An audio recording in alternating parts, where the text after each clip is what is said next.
ainsi ce soir et les Américains également, mais je vois qu'en plateau, personne n'est inquiet. Alexis Joly, bonsoir. Vous êtes député RN de l'Isère, membre de la Commission des Affaires étrangères. Merci beaucoup d'être avec nous ce soir. Première question simple, vous condamnez l'annexion de ces 4 territoires par la Russie ? Évidemment, je pense que toute la classe politique doit condamner cette annexion des 4 régions de l'Ukraine. Maintenant, vous savez, les difficultés sont telles qu'il est difficile d'envisager ensuite quelle va être l'issue de cette guerre. Nous, ce que nous avons, en tout cas, moi j'appelle en tout cas à la paix, évidemment, et je suis pas certain. Tout à l'heure, à l'instant, là, de l'élargissement de l'OTAN.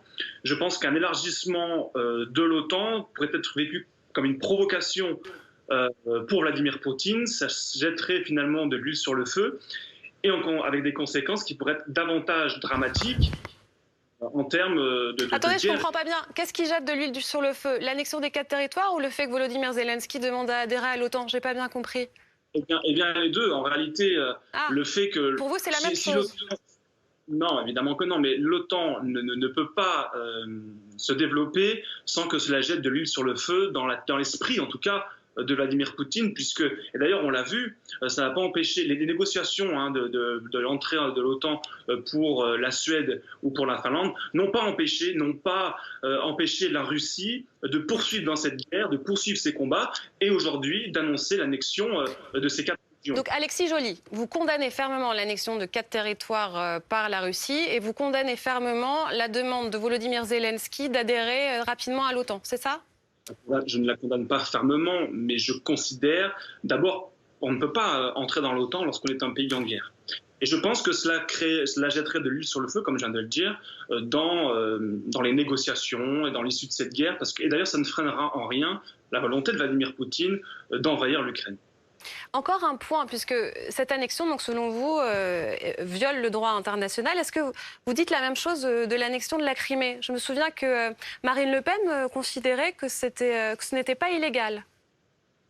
Écoutez, le principe est le même, mais en tout cas, moi, ce qui me choque un petit peu, c'est de voir la classe politique totalement silencieuse lorsque l'Azerbaïdjan bombarde également l'Arménie. Là, il n'y a personne pour trouver ça choquant. Et on continue d'ailleurs d'acheter du gaz, d'acheter... Ça ne répond pas à ma question, Alexis Joly. Je vous ai répondu que sur le principe, effectivement, il s'agit d'une annexion et qu'il faut condamner toutes les tentatives d'intrusion et d'envahissement. Vous condamnez les propos de Marine Le Pen quand elle reconnaît l'annexion de la Crimée. Quand elle avait fait, elle était interviewée par Christiane Amanpour. Je me souviens très bien de ce moment. Je ne suis pas un procureur, donc je n'ai pas à condamner comme vous voudrez que je le fasse. Mais vous saviez, nous n'étions pas dans un contexte de guerre susceptible de dégénérer en 3e guerre mondiale. Voilà, aujourd'hui c'est le cas. Et donc c'est pour ça que mes propos sont clairs. Effectivement, moi je ne reconnaîtrai pas les 4 régions qui ont été annexées comme des territoires russes.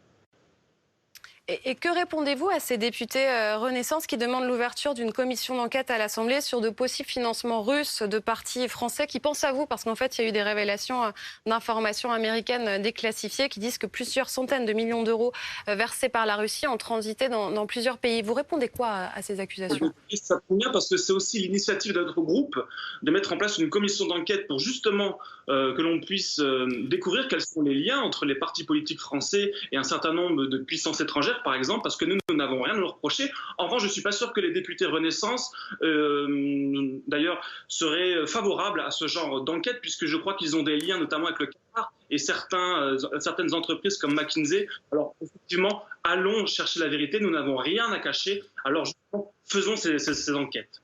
Merci beaucoup d'avoir été avec nous sur BFM TV. On va maintenant écouter Anthony Blinken qui s'est exprimé.